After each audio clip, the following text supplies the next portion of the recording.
yang sedang bertugas di apotek ini. Ada yang bisa saya bantu? Ada Mbak. Gini Mbak, saya beberapa hari ini batuk dan flu juga. Apa yang Mbak obati kira-kira? Udah berapa lama, Mbak? Sekitar 2-3 hari gitu ya Mbak. Bentar ya, Mbak.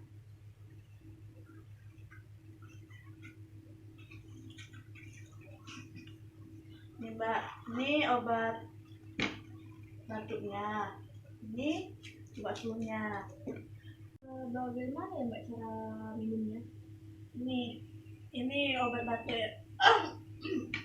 Obat batuknya diminum 3 kali sehari.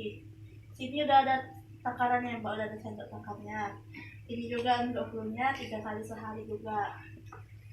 Dan ini ada efek sampingnya Mbak. Efek sampingnya itu mengantuk. Jadi kalau misalnya Mbak lagi berpergian atau lagi mengendarai kendaraan, diusahakan jangan diminum dulu karena bisa menyebabkan kantuk. Oh iya Mbak. Ini jelas Mbak. Ini berapa ya Mbak? Ini ya harganya 20.000 Mbak. Semuanya? Ya. Bentar ya Mbak. Ini uangnya Mbak.